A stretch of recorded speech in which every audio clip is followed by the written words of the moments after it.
whiffs of that, especially if you work out. Right between sets, get you a good hit. It is amazing. I think I had some in some water the other day.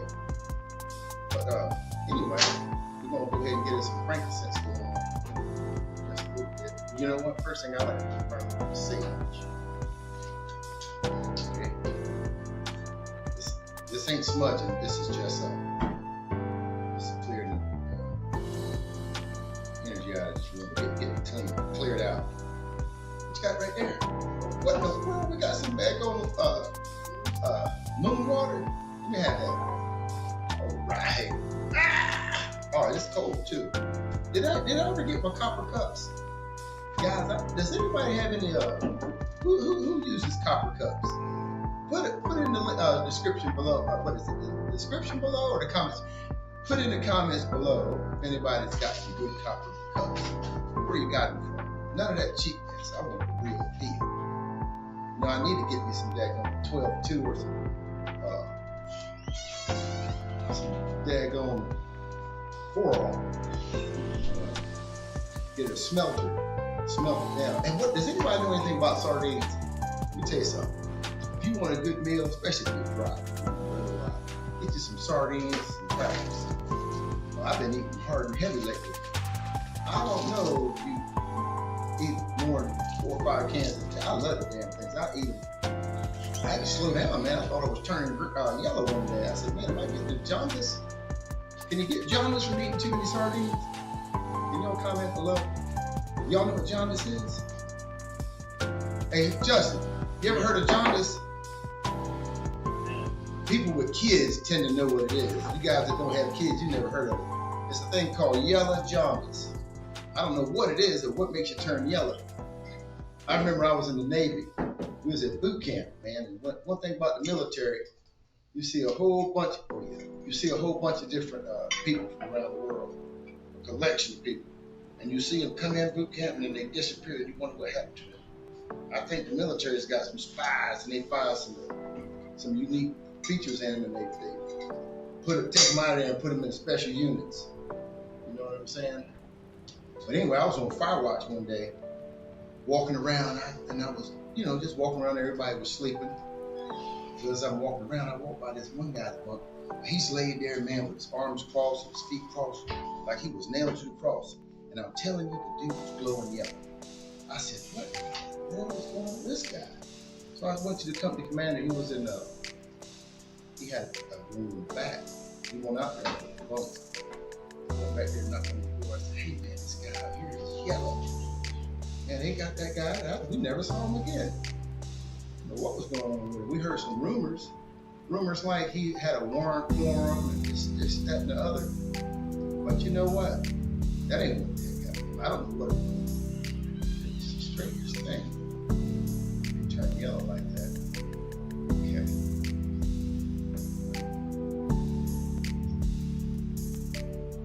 So I want to talk about a couple things about nothing new under the sun. Has anyone ever heard that expression before? Nothing new under the sun. When you're older, when you're young, you don't even think about those expressions you hear. There's a lot of expressions that people use, and you don't really put no value to it until you experience things like that. But nothing new under the sun means everything. I think there was somewhere they found a 2,000-year-old computer. You ever heard of that, Justin? Yeah, Commodore. What? Are you serious? Is that what it was called? That was my first one. No, but there was a 2,000-year-old computer, man, found in some ruins somewhere, man. They said it was technology they couldn't believe. That's what I'm saying. Nothing new under the sun means exactly that. This ain't the first go around in this place. But anyway, why I say that is because I got boys, man, and I watched them go through some of the same, like when they're 16, they all do the same things. It's like, what the heck? It's just a phase that people go through. And you try to tell your people, hey man, don't do this and don't do that. But they don't seem to get what you're saying. So I had this thought last night. I was like, can I help explain this to some young folks so they don't waste all that time having to go through the hard knocks lesson, you know? So, hey, let me see that hamster wheel. Listen, let me show you something. Y'all know what a hamster wheel is? Check this out. A hamster wheel is, let me see. Look, see that wheel right there? Can y'all see it? That's what it's like, life, especially when you're young. They say youth is wasted on the young. I was young. I said, "What are you about? That's the craziest thing I ever heard." But you know what? It really is, because it's like, you jump in that wheel and you think you're going somewhere. You think, where is he? Is he still running? Man, and he hit turbo gear. I can't see him. Can you move that light so I can see that daggone guy? I want to get involved too. I'm gonna do some talking and some seeing. Okay, there's another video where that sucker runs like he's going 70,000 miles an hour. That's fine. But what I'm saying, okay, so when it comes to school, you go kindergarten to 12th grade, and you graduate. Some people want to go right straight to work. Now that, in my opinion, that's the smartest move you can make. If you want to go straight to work, go get it. Get your life going. Get you a woman, get you some kids, and figure this thing out. But if you want to go to college, you right there in that damn wheel, back in the hole, just running around. Because that's what the world tells you to do. But what you're doing, get yourself in debt. For real. That, if you were to, I think the United States of America has economic power. And one of the main driving factors of that is college debt. Young people are the driving economic value of America because of their debt, which is the craziest thing. And then when folks get out of college, they ain't learned nothing. Not all of them. Some people, especially like the fortunate ones who might have a dad, mom that's a lawyer or a doctor, they go to school, become lawyers, and they just do in practice. That's a different scenario. Versus somebody that's going to college thinking they're going to get out and get a great job, get education in school. That's bullshit. Because you don't know nothing. I see these guys get out of college, they don't know how to do anything. Then they try to get into construction. It's the weirdest thing to see somebody with a bachelor's degree trying to be an electrician or a plumber or even a carpenter. And those are great trades. You know what? You need to do that right out of high school. Are we online still, guys? Oh, but my opinion, if you're gonna do something like that, man, you an apprentice. You ain't getting ready to cut out, are you? No, I was going to studies. Oh man, get you one in. But anyway, what I was saying about the youth being wasted on the young. Okay, I'm watching these guys right now. This one fellow was working with me, and man, he would not shut up. I try to tell him something because I'm trying to show him how to buy some cars and win. You buy a car on Friday, you sell it Saturday or Sunday, right? Make you a couple $1,000. That's easy to do. Man, this dude would not listen. He just wanted to do things his own way. It was the weirdest thing. I thought he was gonna give me a damn heart attack. Now, I really like the guy. I like the spirit. I like his attitude, but I didn't like the fact that he just talked so much. I think that comes from social media, because it's like every topic you talk about, these kids seem to know something about it. But that's really superficial knowledge, because they don't know shit. One thing I can tell you about chat is a liar. It makes you, even Google, it's just accumulated data. It's an algorithm. In other words, I'm gonna give you a prime example. So you guys depend on this true answers. I have my son's talking to Chad, trying to get some ideas for a holistic school. And he was talking to Chad about the tribe Walkable Suwan heritage. So he was talking to Chet for a month, well not months, weeks, trying to get his banners together, get his the type of herbs that he thought would do well there. So one day he was showing me, he said, Dad, you want to hear something funny? I said, yeah, tell me something. He said, you know what? I was asking Chad some things, and like this town, when was it founded? And Chad was like, this town was founded in 1848, I think it was, by a Native American tribe called Walkable Suwan. And they were the founders of the community. And the community was built around this tribe. He said, can you believe that? I said, that's the craziest thing I ever heard. What tribe, son? He was like, Walkable Suwan, that's us. I said, you know, they ended up about probably 2,800 of us. And you think one of them ventured down here and founded the city? Now, I'm not racist at all, but this city was founded, this city here is, I'm not going to say, there was a special group of people, and they were the alphabet people. They had 3 of the same alphabets in their name. Those are the folks that ran this town. I said, what are the odds of us founding this town? That's just an example of how Chat just creates an illusion to satisfy the person using it. I don't know what they would call that, probably a phantom. So I understand why it's important for Chat to be extremely curious and deathly honest, because it's not. That's going to be one way it's going down. But back to what I was saying. So this guy knows a little bit about everything, right? So now, what happened? So now I'm watching this fellow. Look for okay, right here. Okay, that's better. This dude's. Hello, can you hear me? We're getting bugs out, guys. This young man's looking for employment. And I said, man, you know, if I were you, and I wanted a great job, which, you know, I've done experience all this, you know, military college, done it all.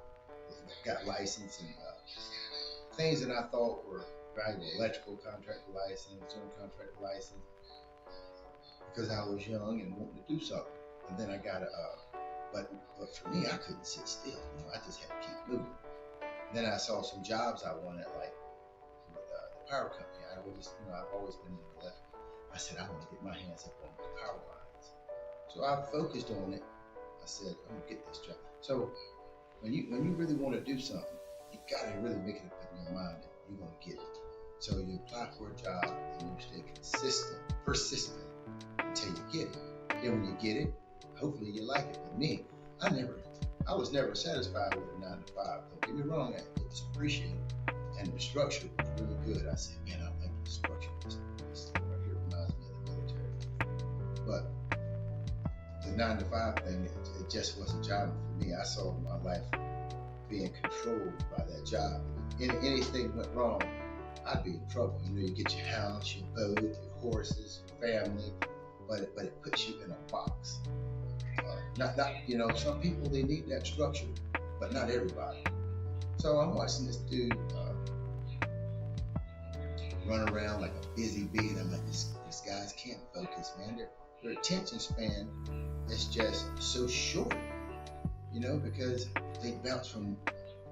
You can't go from person to person thinking that I'm gonna do what this guy's doing or that guy's doing, because it's your own journey. You really have to make it up in your mind what you want to do before you can get sorted out. You know, it's like you're trapped in a box. That's one of the things the military commercials used to do. Or is everybody trapped in a box with their lives? Look at they are. Hey, let me see a Marine commercial. Let's pull up one of those commercials. They show you how they win you over when you're trapped like that. I mean, that's how they got me. I was like, man, I was in a box. But the structure that they offered, the focus, that's what lured me into the military. They used to have these awesome recruiter commercials. I guess nobody watches those commercials anymore because everybody's on YouTube. You know what? Let me put on my my gear. This is, man. Oh yeah. Oh man. Woo. Man, that feels so much better. Woo wee. You can't find it.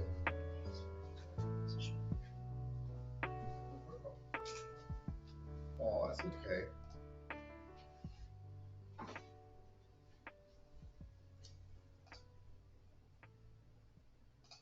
Hold on, guys.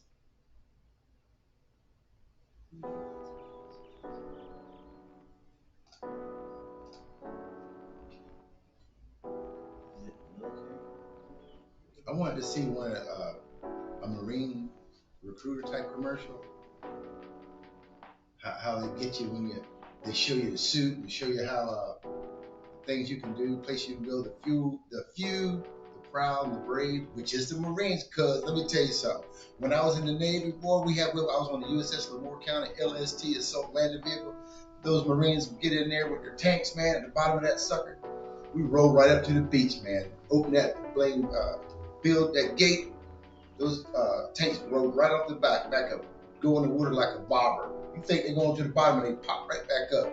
Then they open the tops and they comes. The guys get out and those tracks start pedaling right toward the beach. It's exciting now, but guess what they're going to do? They're going to kick ass and die. They damn sure train you to do that. They train you to kick ass and die. Them boys ain't scared of shit. Now listen, I'm proud of them guys. They get it. They go over there and get it done. And you learn all that shit. The whole point of boot camp is to teach you how to do that. Calling only warriors can answer. Because you got to make the company commander proud, so he can get him a new strike. From an unshakable belief in our nation and the strength. Now, any military branch, in my opinion, if you want some action, you just die for it. Take your butt to the But you'll have to earn your place among us. Don't go in the Navy. The Navy, you hurry up and wait. They want you standing in line 8 hours. But that's the name of the game in the Navy. If you want to learn patience, go at the boat. I wanted to jump overboard so many times. We'd be sitting right off the port from where we were going and sit there for weeks. You see some officers getting off the ship and going over to the land. Not us, not the enlisted personnel. Welcome to this verdict with Senator Ted Cruz, Ben Ferguson with you, and today is part 2 of our exclusive conversation with Elon Musk, the entrepreneur and innovator who is transforming I'm telling y'all this to tell you it's a trick. There's nothing new under the sun. Ain't nothing wrong with the military. Nothing wrong with it, man. You go in there, you learn some discipline. You want to be a lifer. You get it in your head, that's what you want to do. You get out, get you 10, 15, maybe $20,000 a month for the rest of your life after you've done 20 years. If that's what you want, that's fine. But don't go in there. If you think you lost and don't know what to do with yourself, you done lost your damn life, because it ain't no joke.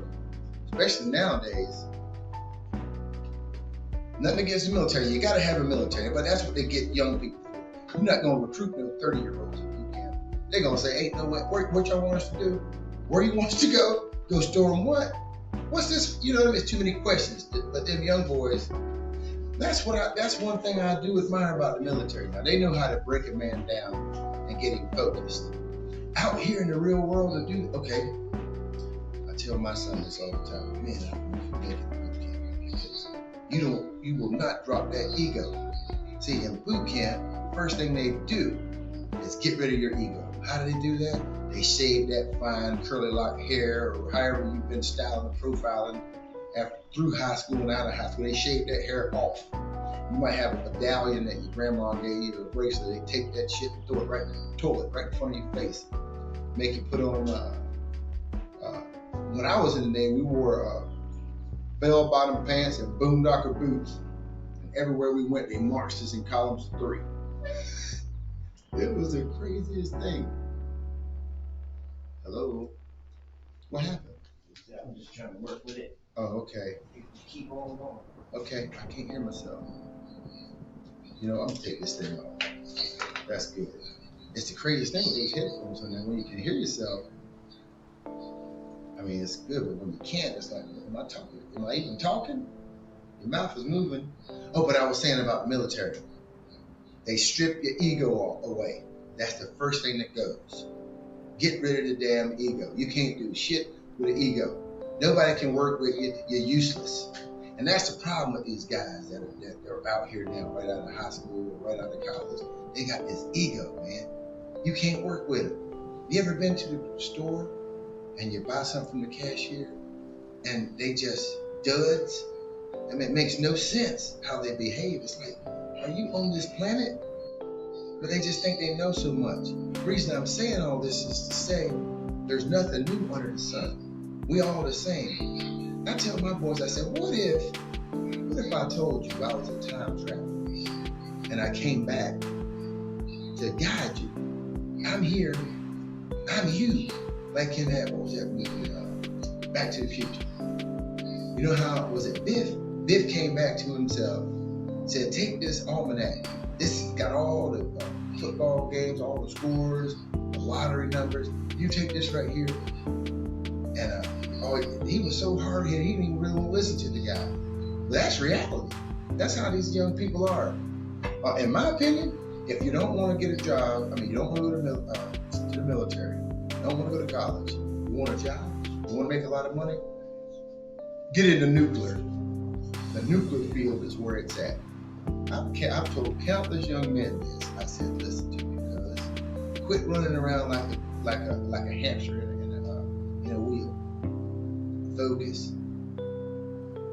Talk to a recruiter in the nuclear industry. There's nuclear plants all around. Okay, somebody listen to me right now. I'm gonna give you a pro tip. Go to a website. It's called Road Techs. Right? Go to that website. Look for nuclear jobs. Can we do that?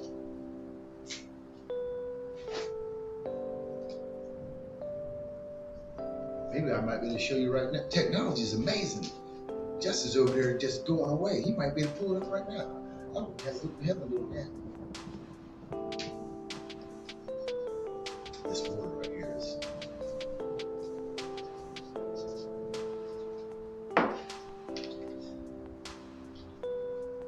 Yeah, put in road techs. Look at this, guys. Let me show you how to get a job. I'm talking about a high-paying job. I'm talking about big money, boy. This is gonna set your life. All right, now go over to the left and let's go to nuclear. Yeah, something should pop up over there. Is there some tabs over there anywhere? Let's see, where are we at? Okay, all right, let's look at these jobs here. Scan, project manager. Huh? Take your mouse and go to those blue jobs and scan through them. Yeah, take it down. Uh-oh, go back. Yeah, go down. Let's just keep looking. Let's look at some jobs until we see something that we think we can do. I tell you, the easiest job to get involved in is like, if you don't have no skills at all, it's called scaffold builder. They're always looking for every plant in the country has a period where they have to shut their reactor down to refuel it. When they do that, the plant normally has a crew of people who are full-timers. But when they refuel it, they bring in twice as many people. And the beautiful thing about that is they have to bring in new hirees. You're not navigating. Oh, you found it? Good God Almighty! Look at there. We're hiring scaffold builders for a long-term project outside Corpus Christi, Texas.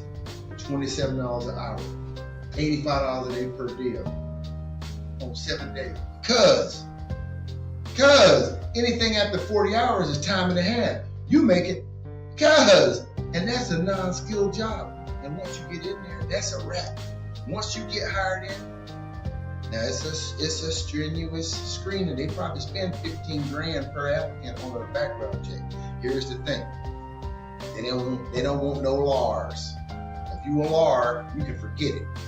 But if you got a record and you're honest, they don't care. Listen, the way you do it is if you've just been such a mess and you don't know what kind of record you got, and you fill out your application or your resume, don't lie. Just go to the town where you live in, go to the city hall, tell me you want a background check, give them $15, $20, and they give you a complete breakdown of all that shit you got yourself into, all those speeding tickets, everything you had, and put it to attach it to your resume. That shows don't matter. The bottom line is they want someone who has integrity and ain't no liars. You get hired in on there, man, you're set. I know guys when I was in there, was 21 years old, they had them the mega cab diesels with a fifth wheel in the back, hooked up to a damn 35, 40-foot camper, going from plant to plant. Them boys was making over $110,000 a year, and they still do it. I mean, I was my position. I was a high voltage verifier, man. I was making crazy money, man. I went to Kansas, man. I was up there so long at a plant called Wolf Creek. My wife was like, I said, honey, they want me to stay an extra 2 weeks.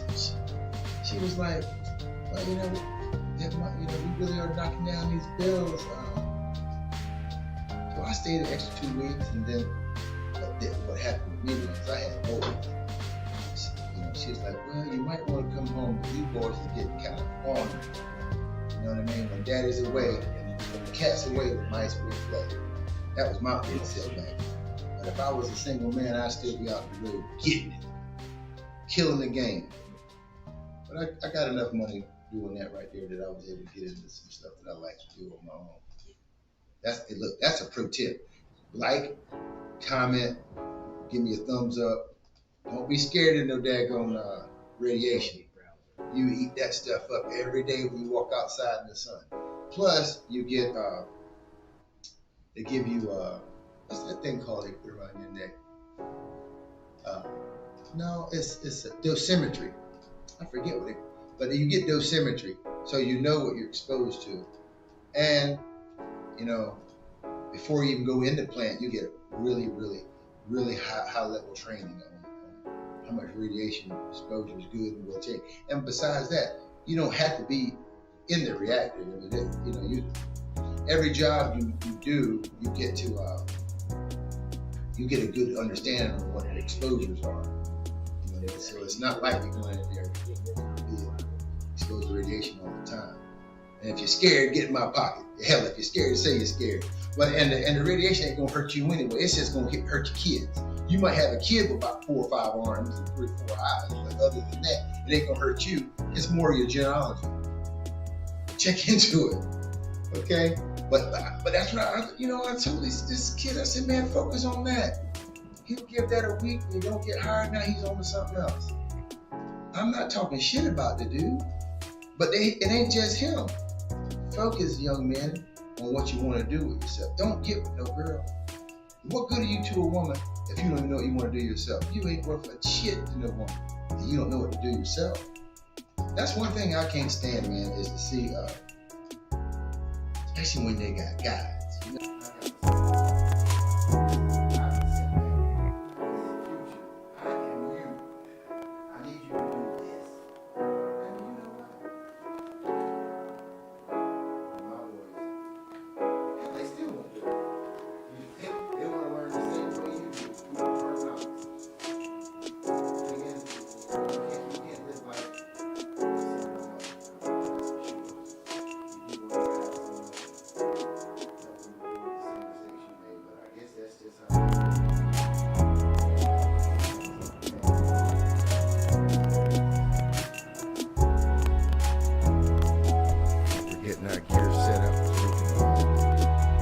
Sound out there. Comment below. What do we sound like? Anybody on the comments? Let me see. Oh boy. Comment. Mic check. Can't hear the audio. It's too low. Uh-oh. Can you turn the audio on? Thanks for bearing with us here at the Shmules Adventures. We're getting the kinks out. After a while, we're going to be smooth as silk. Oh, it's good now. Thank you. Thanks for the feedback, guys. You guys, man, I got a following. Man, I am so excited about podcasting, guys, because I like to talk. I like to talk and I like to listen. But I like to talk a lot, too, now. I'm a talker. Let's see. Bear with me. I need some eye exercises. Can anybody give me some good eye exercises, man? My eyes just, man, I could see like an eagle, man. Then one day, man, it just started getting, like my up close vision, it just started getting bad. I don't know why. It's the craziest thing. It's got to be them grocery I'm eating.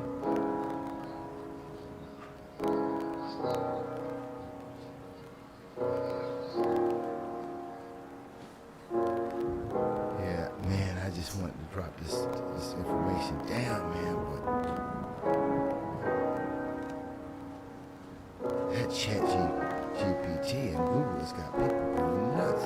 Look, I was working, there was this kid, he had just left Walmart and came over to the plant he was working at. He got hired in at the nuclear plant, fresh from Walmart. But he knew how to use that bling Google, man. So we was bending some rigid conduit. And you know, we always had this ugly book, you know, to do your bends, you know, get the marks right. So he would Google it. I tell you one thing about that Google boy, it sure helped him. He was the damn grand wizard with that daggone marking the conduit and putting it in that damn hydraulic bender and bending it. It really served him well, to be honest with you. That nuclear jobs are real easy, man. They call that a soft dollar job. You know, once you get in there, you ain't going nowhere else, I can tell you that. You're not going to no construction job in the real world. They find out you work in nuclear, they won't even want you on the job. They say, man, you spoiled. On a nuclear job, you can't even go up like 4 rungs on the ladder. They say you go to that top rung, bro. They say that one there belongs to, how did it go? Like, top one, that rung belonged to God. The one below it, that belonged to the Lord. And the one below it was yours. It's kind of funny how it was. You always had to wear gloves. Very safe environment. You know, I really loved it. Crazy.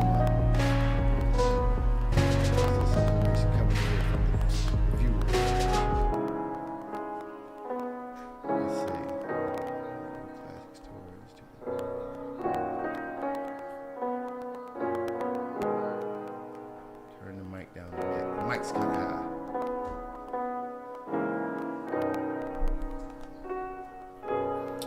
Okay. Hey, listen, guys. Let me take a quick break. Okay? Thanks. Thank you.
Thing on my ear.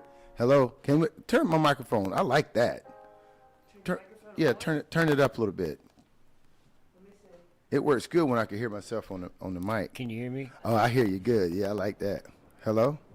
Hello. Can you hear me, Justin? Mm-hmm. I can't hear me. Turn mine up. You're not turning mine up. Hello. I can't hear it. Is it off?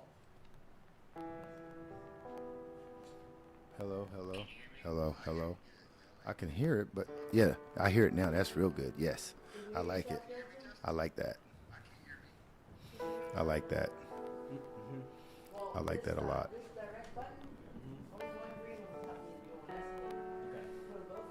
I like that a lot. Yeah, not now. What'd you do? Hello? Yeah, I hear myself now. Hello? Okay, let's get back to podcasting. Did you want to find the Marine video before? The ring video? The Marine video. No, that's okay. It's all right. We passed that. I'm going to just talk a little bit about myself so they know who the Shmule is, I guess. See how he looks straight ahead. See how he's not straight ahead. Should I move the camera directly in his face or it don't matter? We can, but it'll, I don't know if you want to upload it. It might not come back. I don't. Can you turn yourself more than a little bit? Myself? Yeah, like, How do you do that? I'll show you. Like this? If you look at Like this right here? yeah, that's better. Stand your more front and center. And you turn to the side a little bit. That's good. Okay. That's good. It's almost like we need that back. We went back. Or the back. But either way, you're in there. Talk to the people. Hey, guys. Tell them about it. Hello, can y'all hear me? Oh, that's a lot better. Oh yeah, I think we got it going on now. Are we online? Oh, we're in America? The American people can see me? Yes, we are live. Hey guys, Streaming. you know what? It just dawned on me, man. This guy sitting here in front of y'all, and y'all probably don't even have a clue who I am. Which I'll tell you what. I grew up in a small community, and everybody was my cousins. Every single one of them. That's a fact. And unfortunately for me, I didn't even want to tell that part about the divorce at 6 years old, but it happened. And my dad, he raised me and my brother and sister by his damn self, which meant for me, nobody to stop me from getting my ass tore out the frame. Anything I done wrong, I got my ass spanked. So I didn't get in much trouble. I got in a lot of trouble. But nevertheless, I had an uncle. I had a lot of relatives, and what we did was we had tobacco. And when I was young, like 6, 7, 8, I didn't crop tobacco because I wasn't big enough, but I would be at the barn picking up leaves. Like when the tractors would bring the trailers of tobacco and the leaves would fall off, our job was to pick them up and carry them up. There was ladies back then that they would put all the tobacco on like a conveyor belt, and it would come by these ladies, and they would put they would make a row, like a layer of the tobacco, and then they'd put a stick down, and then they put another layer. Then it would go through like a sewing machine with like a string, like a twine, and it was sew the tips together so it wouldn't fall off that tobacco stick. Then they would hand the tobacco stick to them strong boys. It'd be about 3 of them. And what they would do, they would be like monkeys inside the barn, straddling the tiers, and they would start all the way at the top. And they'd pass the sticks to them, and then they'd hang it up on a row, and they'd go until the row was full, and then they dropped down. And they kept doing. I was 6, and I was like, damn, I was mesmerized. I said, them dudes is bad to the bone, man, because they would. When they wanted to come down for a break, they would swing down and pull up masters, man. The boys, my boys, when I grew up, they was strong as oxen. And I was mesmerized at them boys up there putting that tobacco up the top of that daggone barn. So when I got, I said, man, I can't wait until I'm old enough to go up there and put those tobacco sticks up there. But I never got a chance to do that. When I got older, I was put on in the field. And at first, me and my cousins, the young boys, we would do one row together. We'd share a row trying to keep up with the bigger boys. And I remember one time, it was my cousin Gordon, me and my cousin Ron, we cropped it back and got ahead of everybody, man. We cropped that damn row while we was waiting on another tractor. We cropped that row about halfway down, stacking up our leaves, because the trailer wasn't there. And my cousin, everybody had their row. You pick a row, and you kept that row throughout the whole field. And my cousin Gordon, we was probably 11, and Gordon was 20, 23, or he was older. And he said, "That's my row." And I was like, I know damn well you ain't gonna take that row. He said, "Hey, guys, when I was y'all's age, I used to do the same dumb shit." And he took that row, and I said, "I be dang." Believe me, we didn't make that mistake again. When you work out in that hot ass sun like that, man, you learn real quick about being very careful on what you do. And then as I got older, I could crop tobacco with the best of them, and because my uncle would come and pick us up early in the morning, man, before the sun come up, and we used to put on long sleeve shirts to go out in that tobacco field because it would be wet. You take that tobacco and crop it. Like James would say, "Boys, I want y'all to get 4 leaves today. Start on the bottom and leave them damn sand lugs in the field." Mitch, the sand lugs was the ones on the bottom, so we go up one little row higher and just pick 4 leaves off. Throw them under your arm, and just every plant you grab 4 leaves and just keep getting it all damn day. Them damn rows be so long you couldn't see the end of them. But we were all out there cropping tobacco, doing the same thing. And when your arm would get full, the guy driving the tractor, which would be, at that time, it was my cousin John. He was a lot younger than us, but he drove that damn tractor. And he'd say, "Load it or tote it." So you had to take your turn of tobacco, take it up to the trailer, put it off, and go back to your row. But if sometimes he'd say, "Load it or tote it," and you didn't get a chance to get over there, and he'd pull up. Then we'd take a little chunk of tobacco off the leaf and throw it at him, peel him upside his head. And he'd get so mad at you, man, we'd make that dude would start crying, and he'd take that damn tractor and pull up extra far, break you from sucking eggs. So you won't throw too many more at him, but that's just how it was, And if you couldn't hack it, the little sissy boys, if they couldn't hack it, they would, what they call it, because it'd be so damn hot and you crop it so hard, because you want to get done, Sometimes when you go to pick your turn to the trailer, you'd be so hot and disgusted. If somebody knocked your hat off, that was it. It is throw down time. I mean, I remember my cousin Conrad knocked my hat off, man. Me and him used to scrap. He used to whip my ass, but I'll tell you one thing. When I got older, I started working out. I changed that tide. My ass whipping days did not last long because the Shmules, I used to, about my mother and dad being divorced, I was like, I guess it's kind of like the black sheep, but I worked out a lot. And I ain't gonna tell you about some of the ass whippings I put on folks, but they were legendary, you can believe that. But I had to because, that's just how we was raised.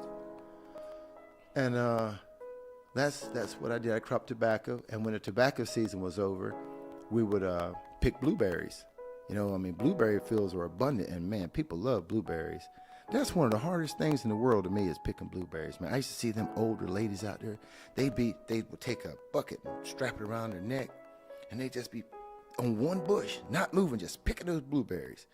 Man, I'd go to one bush and grab a handful, go to another bush, before you know it, I'd be at the end of the row and ain't even got half a damn bucket full. I said, how in the hell did you pick those damn blueberries?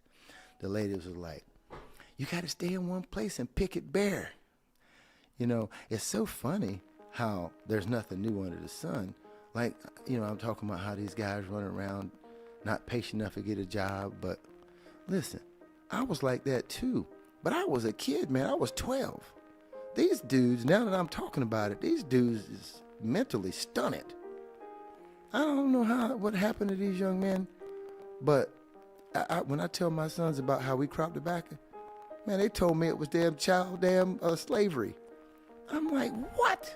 Man, we love that stuff, man. At the end of the week, you know, you get $30 a day. Well, you would get $30 a barn. If you could crop 2 barns a day, that's $60.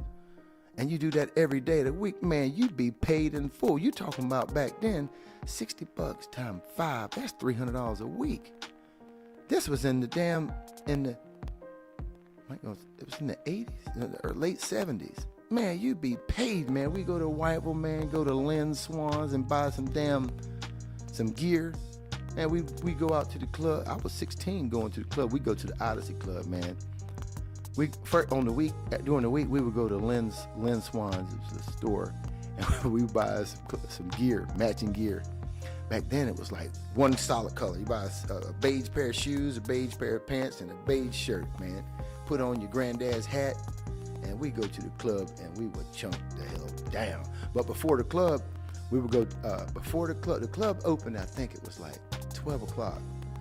But before we went to the club, we would go to the movie theater. And when at 11 o'clock, the Kung Fu flicks would be on. And we watched the Kung Fu movies, man, and when it would be over, we'd all come out of that damn movie theater, man, like we was damn Bruce Lee. And back then, there was a thing called breakdancing, you know, and we would get up on the train depot where the concrete was, and we'd take some cardboard. I wasn't no good at breakdancing. I just talked shit. I was the hype man. But my brother, boy, he was a breaking master, man. I used to talk so much shit. But that's what we did back then, you know, work our asses off and go to the club.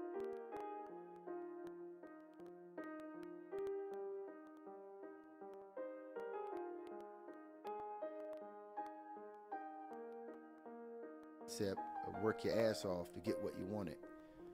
And that's just what we did. So I grew up like that, and then it was tough growing up with them older boys now, I'm gonna tell you that's for sure. But I managed it. I remember when I graduated. Before graduation, I had a tough time in school, to be honest with you. But I never failed a grade. I graduated with my class. I remember the day of our graduation. I told my dad, I said, hey, Dad, we're going, all the guys are going to the beach, man. We're going to have a bonfire and just have a good time. I said, can I drive the car?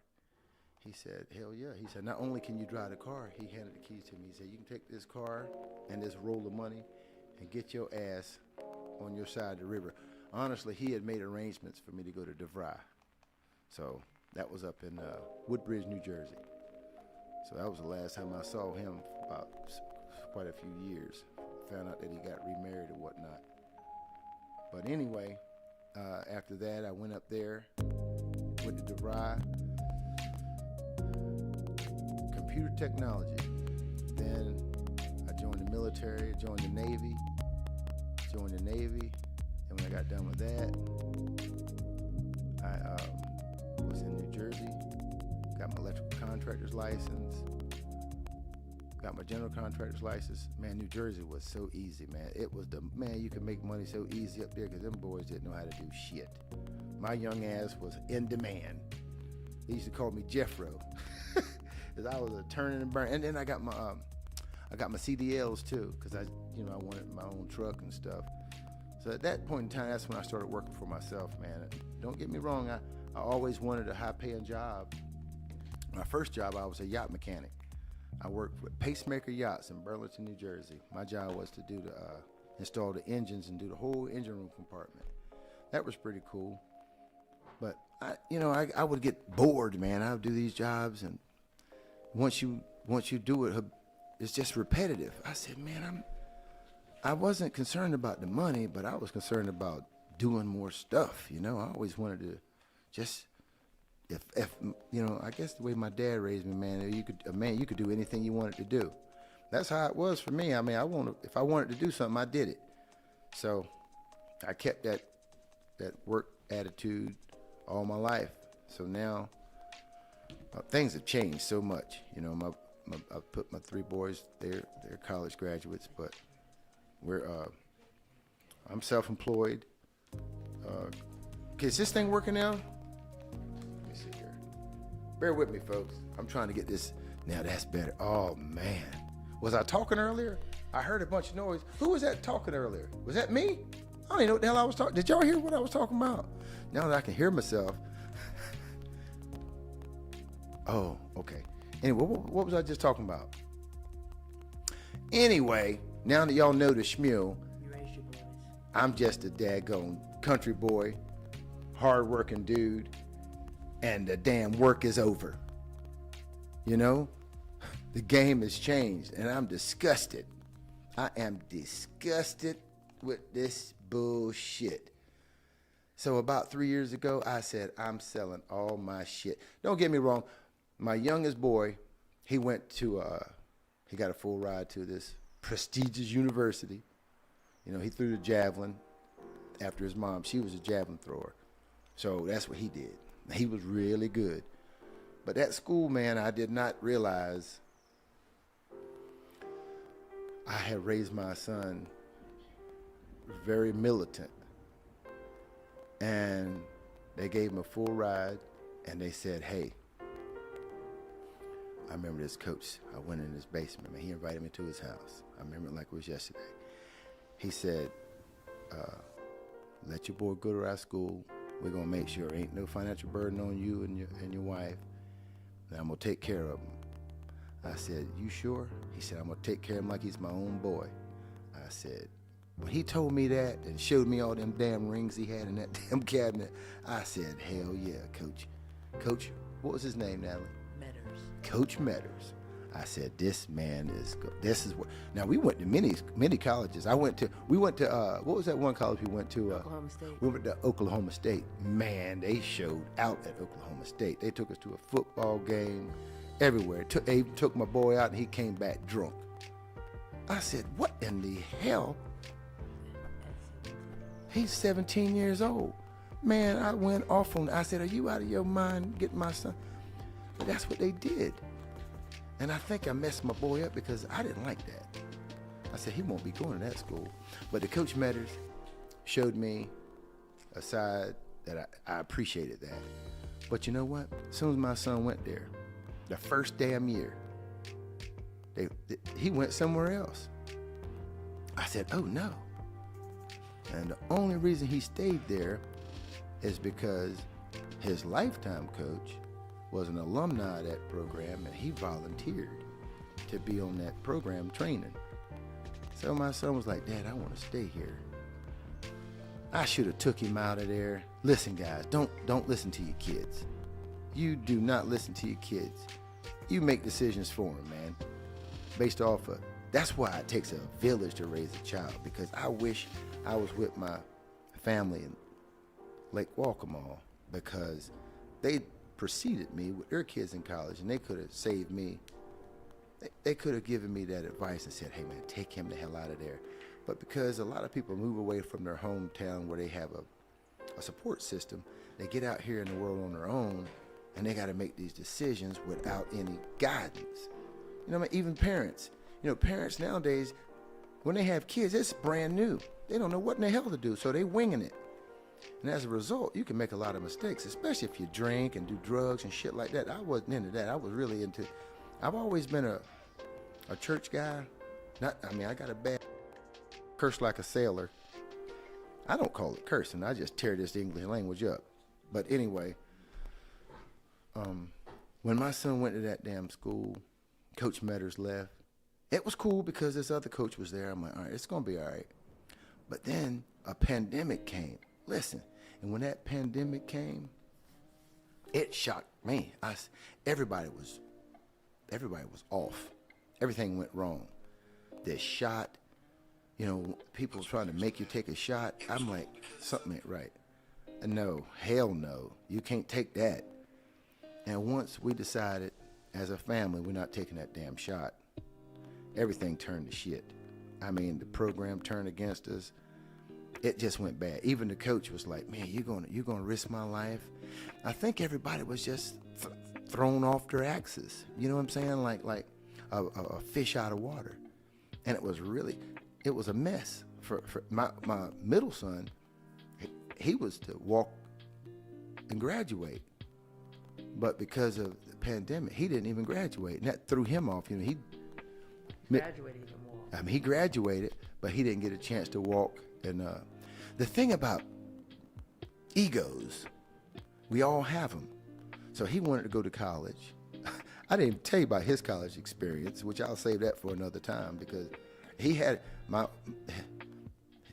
middle son was a javelin thrower too. I mean, he was bad to the bone. I mean, they call him the beast. Every event he went, he made his own way. He didn't have all the fortunes that his younger brother had, but he paved the way for his younger brother to find, there's nothing new under the sun. So my youngest son was able to watch his brother's successes and his mistakes. Well, he's a sharp kid. He's very quiet. So he was able to observe and make sure he didn't make those mistakes. So when it was his age time to throw, he was exceptional because of his brother. And that gave him an advantage. So, hello? Hey, can your ears get tired of hearing? Can your eyes get tired of seeing? Hell no. But when you can't hear and you got these on, it's like, what's going on here? What you got back in there? You got a damn lab in there you working on?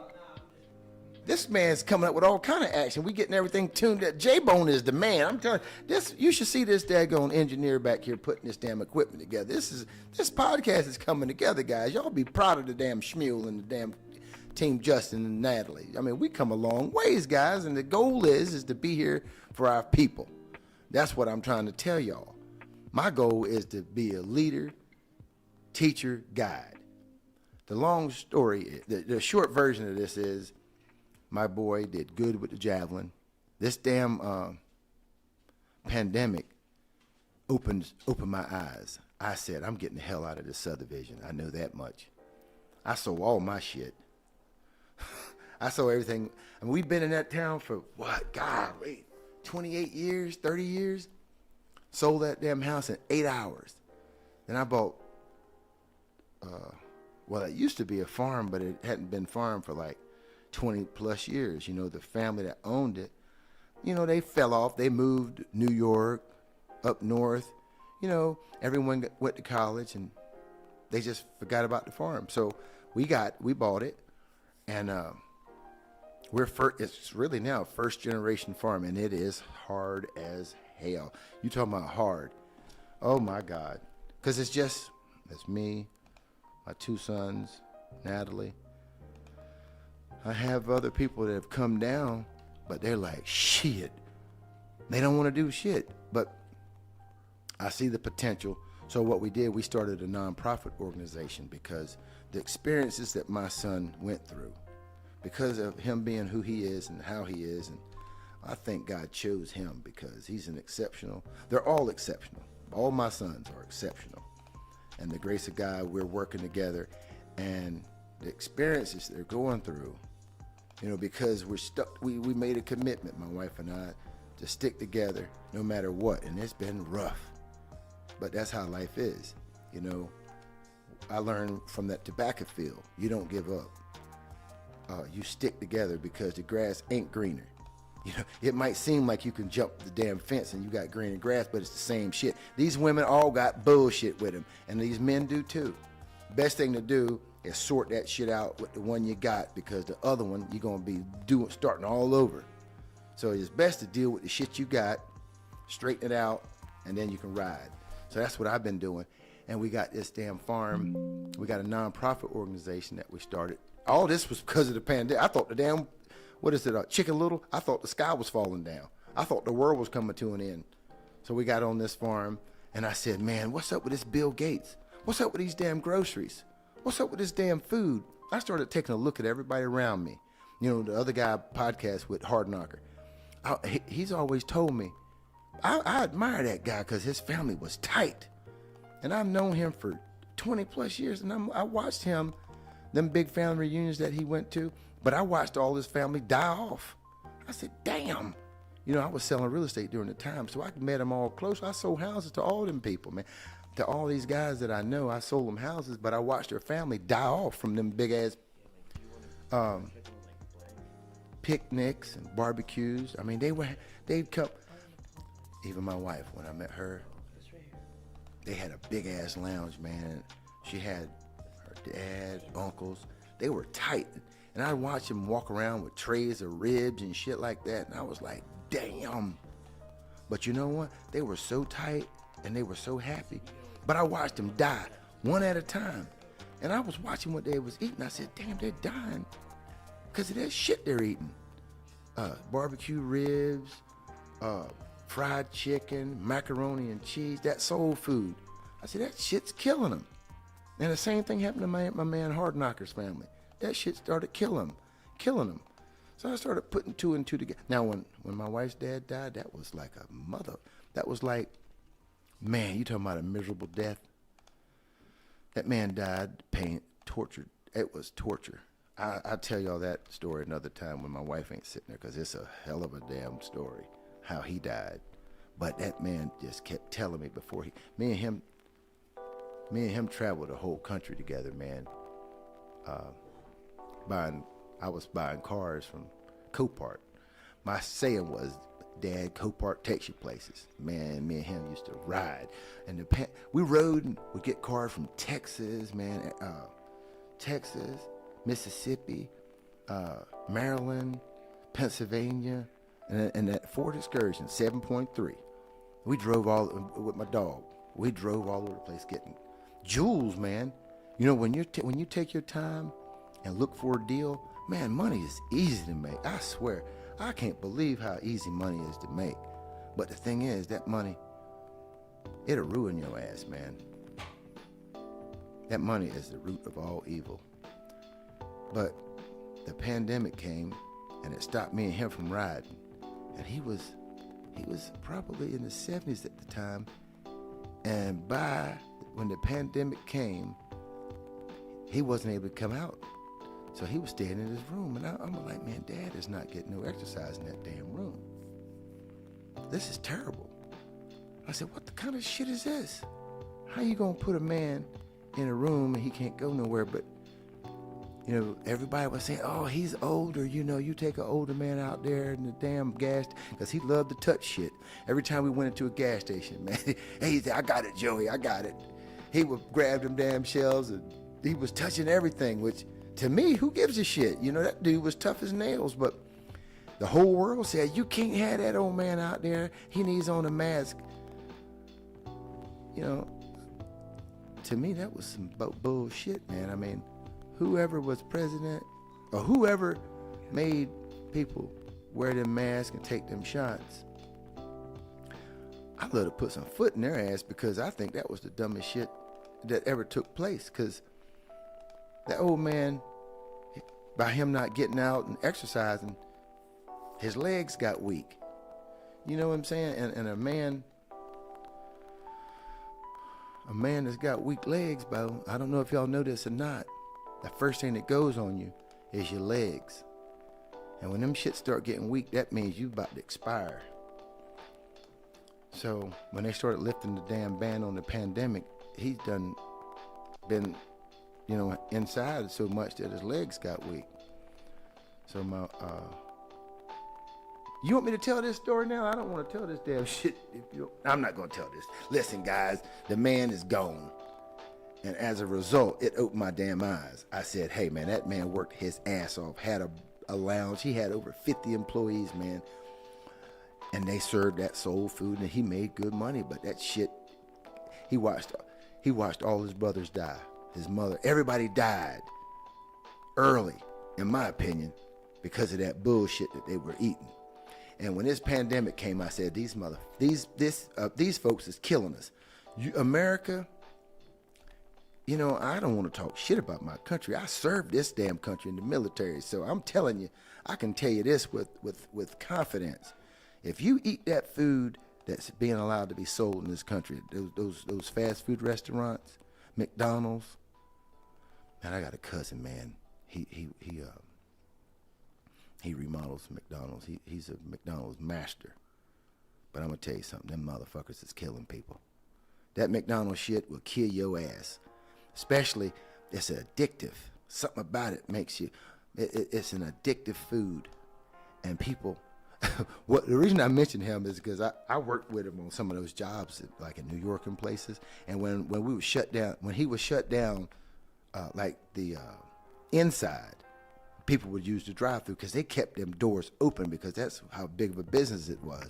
But listen, he'd have construction people everywhere, plastic walls. I mean, you would think it was a disaster zone.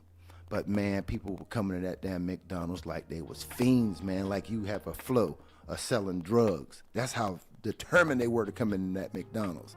I'm telling you, because of how I was raised, I would watch this shit. I'm like, man, these people are fiending for that damn McDonald's. They really were. And that was one of the determining factors during that pandemic, man, that made me say, man, I'm getting the hell out of here. And I'm moving out in the country. I'm going to get into a self-sustaining situation. And that's what I did. We did.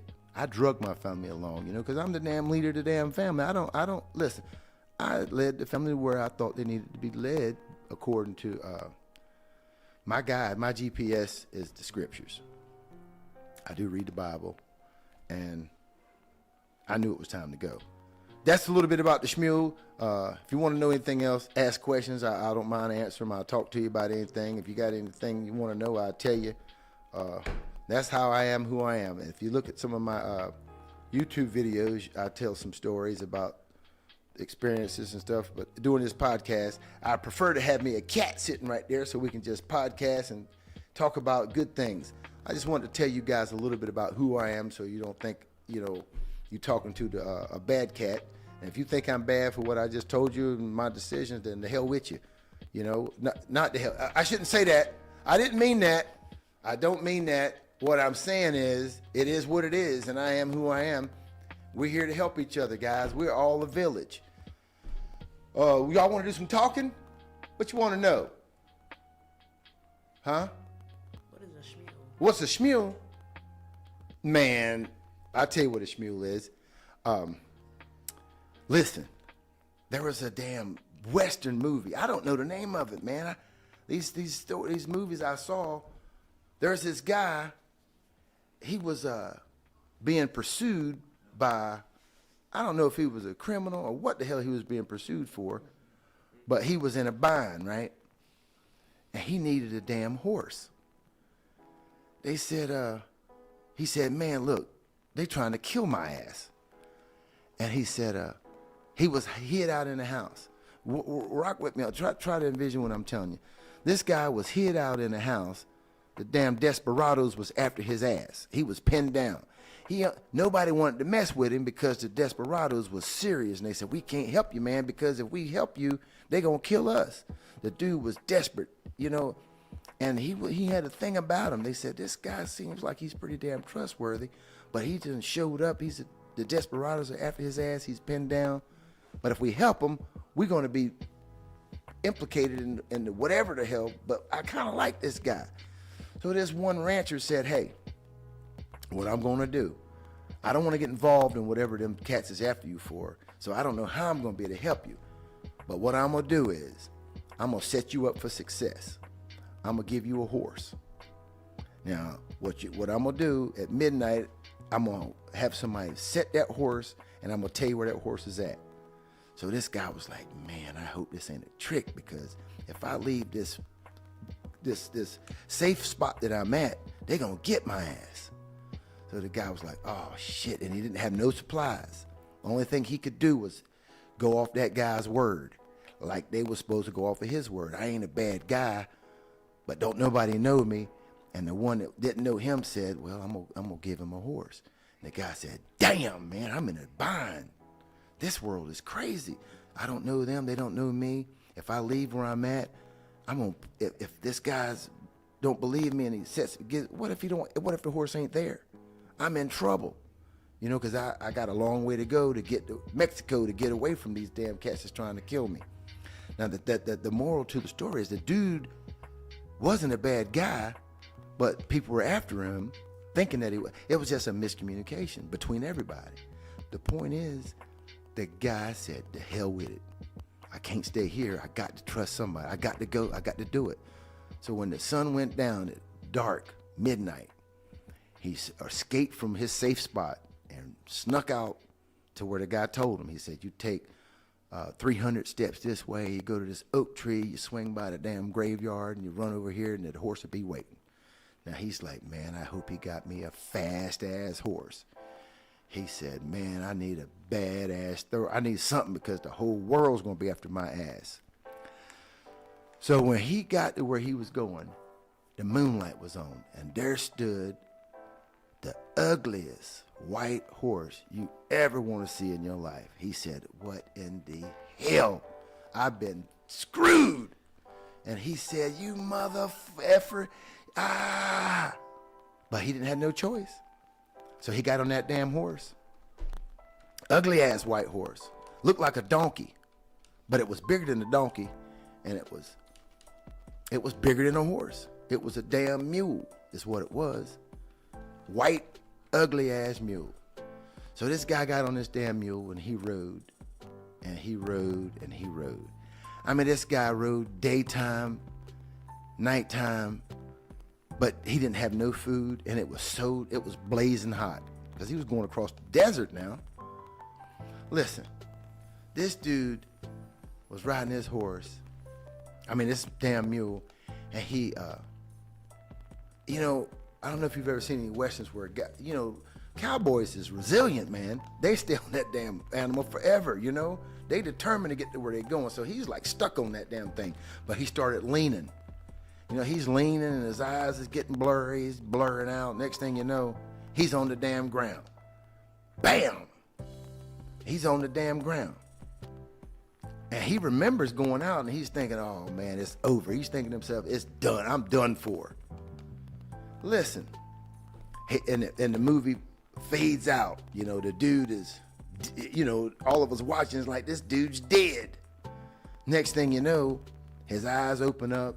He's standing, his eyes open up and he's at a lagoon with water, trees, fruit, and ain't nothing there but this damn ugly ass freaking horse. And the dude looks at the damn horse, and the horse, it's a mule, and the mule looks at him, and the guy says, ain't this about a bitch? This damn horse doesn't save my life. So they click back to the scene, and the damn horse pulled the dude by the teeth miles and miles to this safe place. So the moral to the story is, don't judge a book by its cover, and you got to trust somebody. So that damn horse is in my mind, that's the definition of a shmule. And that's the nickname I got when I was a kid. And what's ironic about it is, these stories don't have shit to do with one or the other. But when you ask me what a shmule is, I can't tell you about every interval and thing that I've dealt with and people I've met in life, but that's how my life has been. And the damn nickname shmule ain't a nickname, it's just a name that we made up in Lake Walcom, the town that I'm from. It's from the town that I'm from, and everybody called each other shmule. Apparently, they all forgot about it. I'm working in this nuclear plant, and I'm calling everybody shmule. Hey, what's up, shmule? But for some reason, they decided to throw that back at me like that was my name. And it stuck. I've been the shmule ever since. Everybody calls me shmule. So here I am. What's up, shmule? Anyway, that's what a shmule is. How's that sound? That make any sense? I love it. Well, it's just what it is, guys. Anybody know about a donkey? You young people probably don't know about a donkey.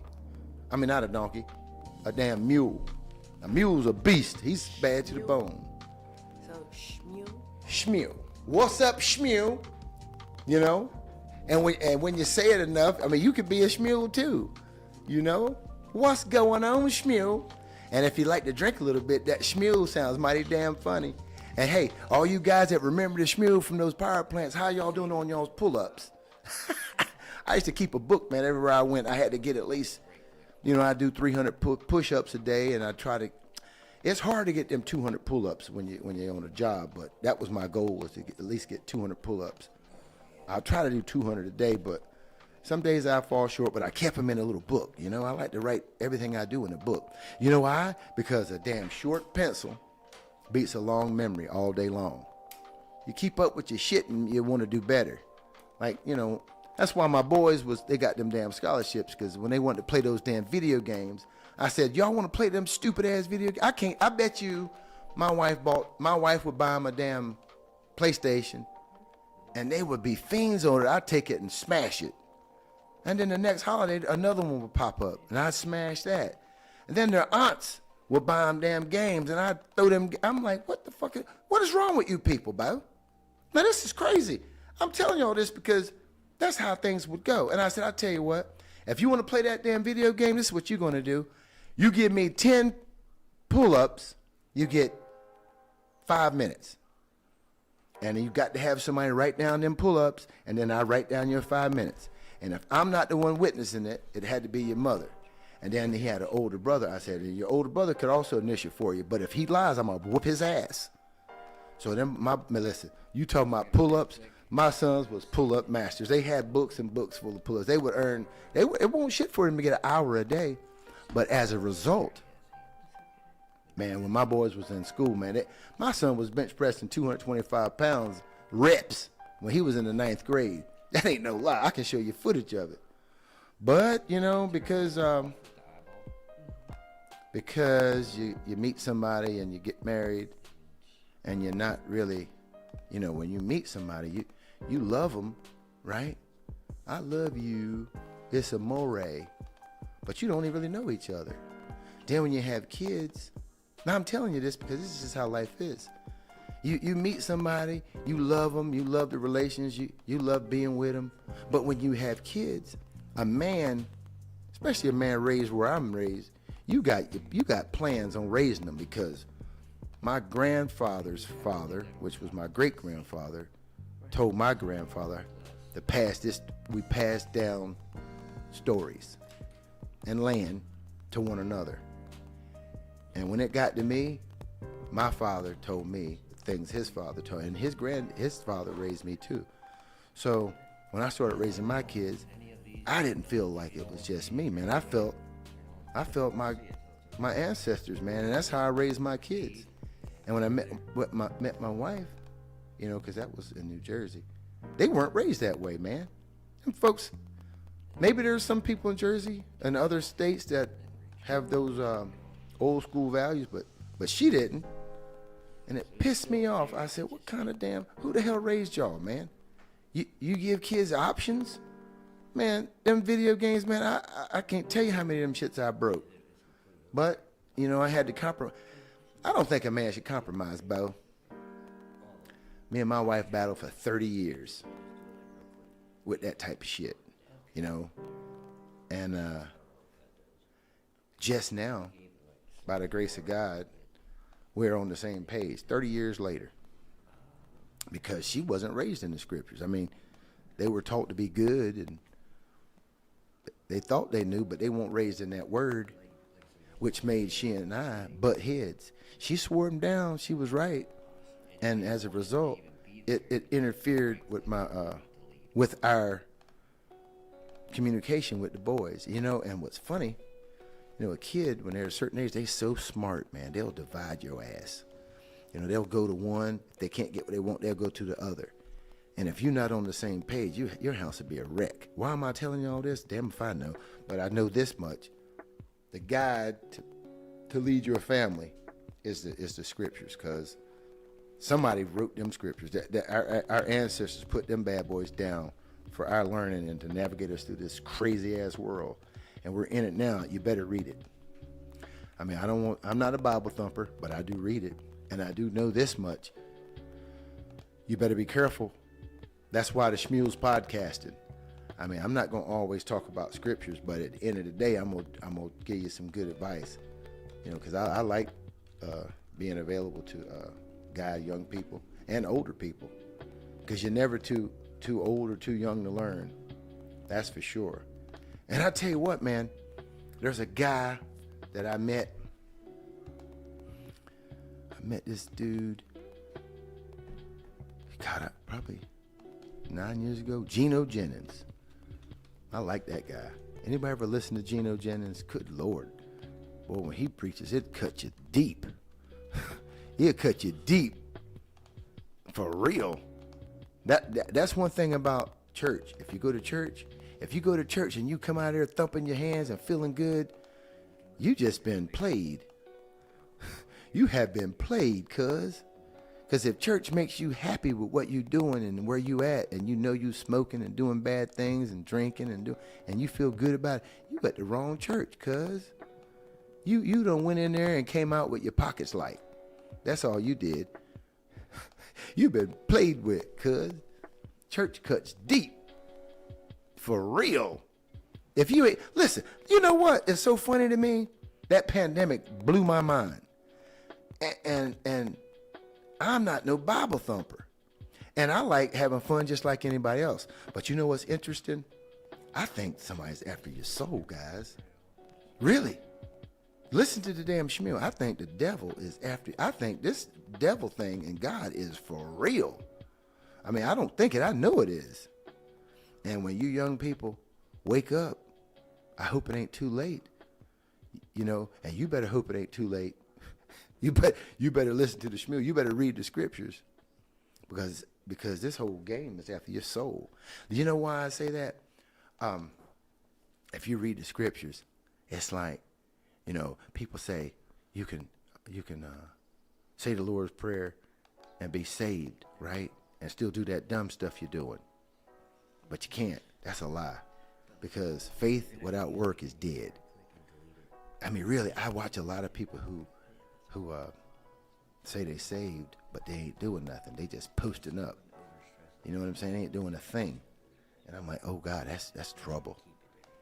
And the pandemic changed my mind, because what they did to my son at that university really tripped me out. I said, wow, these folks, you know, that school was a liberal school. And I never thought about liberalness interfering with how I raised my son. But it did. You know, he was around all this liberal stuff, and he ain't with that. Neither one of my boys are. You know, that partying and hanging out and that wild stuff, they weren't with that. And when you at a liberal school and you not with that, you become a mark. That's crazy to say, but anybody who's making a decision to send their kids off to college, and you were born, I mean, you believe in certain values, and you better monitor your boys. Even when they go off, they say, don't be a helicopter parent. That's a damn lie. You better be. You better be. Don't trust them people. If you raise your kids, don't you trust them in the hands of these damn heathens out there, because they will try to infiltrate their spirit, man. They'll try to break them. Okay, so having said everything I said, I'm gonna wrap this up, because I'm saying some stuff that's probably throwing y'all off. Y'all like, this dude's nuts. But look, what I learned at that university was you can't stay complacent. I got the hell out of that subdivision, sold my place. I got a lot of land out here in the country. What's crazy is the land was cheap, right, when I bought it. But now it's worth more than my damn. It's crazy how things turn around. I said, wait a second. And then I also got involved in this cryptocurrency. Thanks to J-Bone, I bought a bunch of this damn cryptocurrency back in the day when it was cheap. Now, I'm like, sure, but I don't want to sell it, because I think it's going to be the new money. I could talk to y'all about some crypto investments as well. I'm not a financial advisor, but it's wise to get involved in that if it's going to be the new money. The world's changing, guys. Robots is going to be in charge. I can't believe I'm having this. Am I crazy? Are we going to have robots? There ain't no way in hell. The guy sitting here talking to y'all is batshit crazy. Talking about robots and cryptocurrency.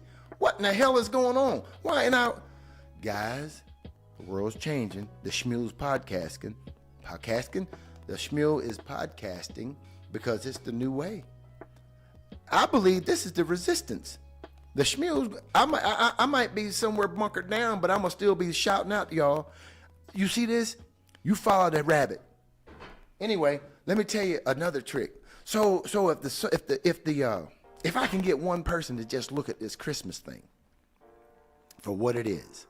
I was talking to my cousin. I said, hey, cuz, you still celebrating Christmas? Well, man, you know I am. You grew up with Christmas? I said, no, hell, I didn't. My dad hated Christmas. Randolph, y'all always had a Christmas tree. I said, no, hell, we didn't. And we lived right across the street from the church. They thought we had a Christmas tree. I said, yeah, you crazy with it. goddamn Christmas tree. And when my mom was around, we did. My dad hated that shit. My mom said, you better go out and get me a Christmas tree for them boys. My dad said, I'm not getting that shit. But he had to compromise with his wife. So he'd take me and my brother out, we'd go out in the woods, and my dad would cut down the biggest damn pine tree you ever saw and bring that bitch in the house. And I'm telling you, it was so funny, man.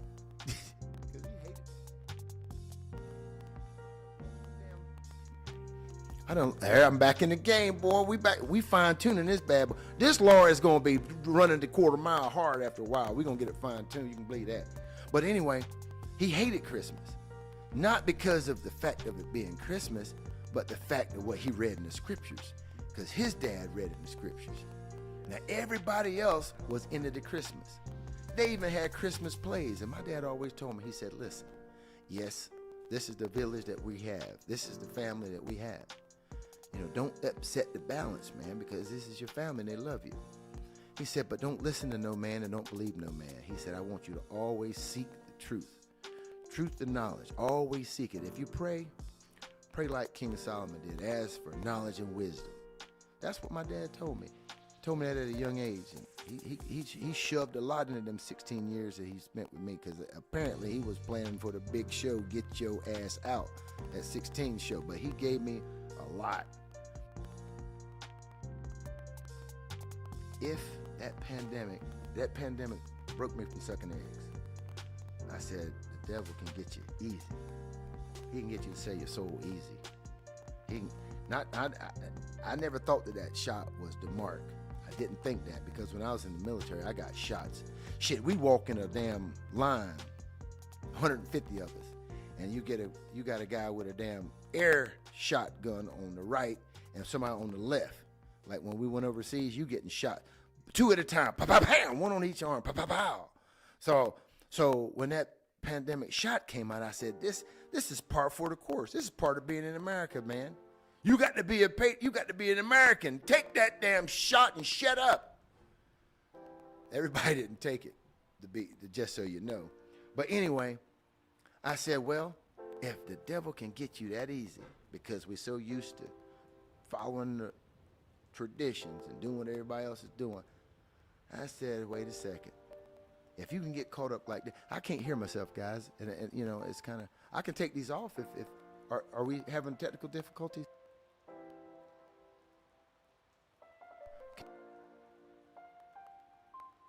Oh, hello, I hear it now. What does that thing just roll on its own? Do you know?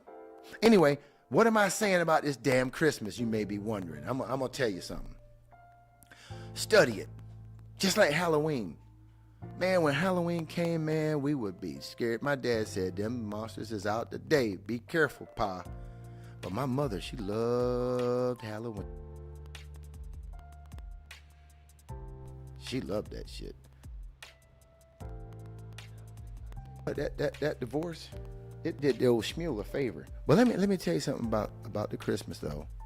If y'all read the Bible, let me tell you what it says in there. Hold on. I want y'all to read this for yourself, because what happens in church, we just listen to the preacher or to our parents. If you find out that you've been doing something wrong and your parents taught you something wrong and it's wrong, are you going to keep doing it? My cousin said he was. I said, hey, Shmuel, the Bible says, hold on, don't let me misquote the Bible. I think you go to hell for doing that.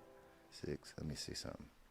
Let me see if I can't get that verse together, because I want to be on. Let's see here.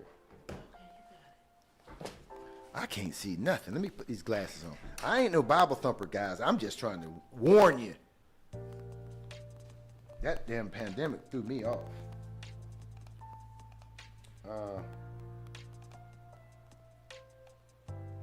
Okay. If you go to this, read this for yourselves. I just want to help one of you.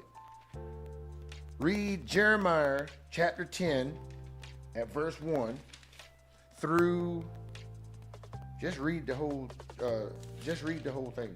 Jeremiah chapter 10 at verse 1. I'm gonna skip down. It says, for the customs of the people are vain. Okay, brother. The Lord said, learn that. Okay, I'm gonna read that. I'm gonna start at chapter 10, verse 1. Hear ye the word which the Lord speaketh unto you, O house of Israel. Thus saith the Lord, learn not the way of the heathen. Y'all know what a heathen is. Don't learn the way of him. And be not dismayed at the signs of heaven, for the heathen are dismayed at them.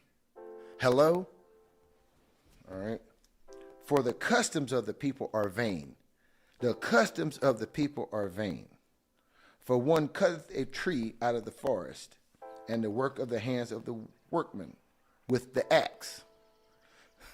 You know what's crazy? My dad would go out in the woods and cut that tree, pissed, because my mother wanted it so bad, because that's what she was used to. He'd be pissed, and he'd cut it with an axe and drag that big log in the house. And it says, do not do that. They deck it with silver and with gold, then fasten it with nails and with hammers, that it move not. They are upright as the palm tree, but speak not. They must needs be born, because they cannot go.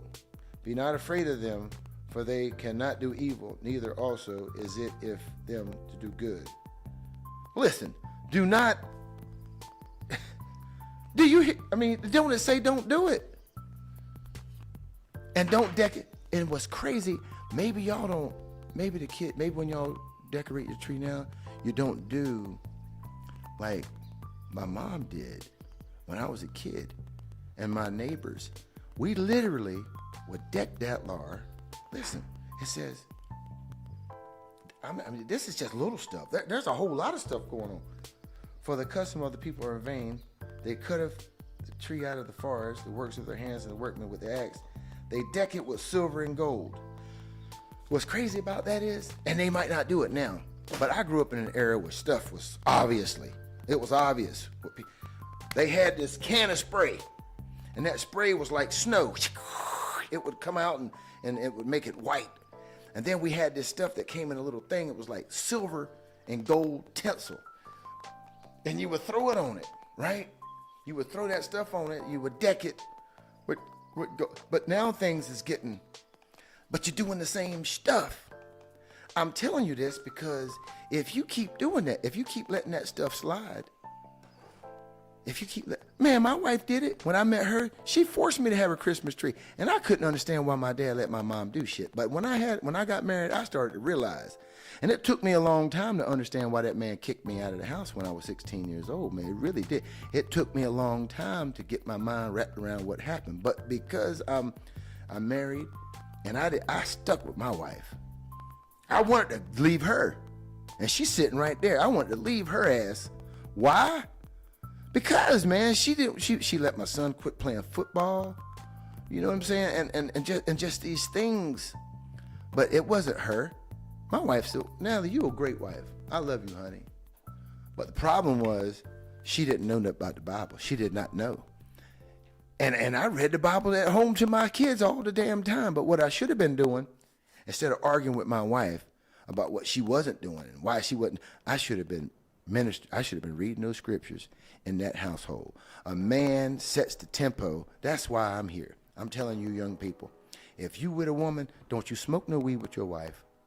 Don't you drink no beer with your wife. Don't you be partying with that woman. If y'all don't have no kids, y'all do what the hell y'all want to do. But when y'all have kids, you better not do that stuff. You better set the tempo in that home so you can guide those kids in a godly way, because time is limited. Don't play no games with nobody's soul, because as parents, we are gifted children. They ain't ours. The Lord says, take these youngins and hold them down.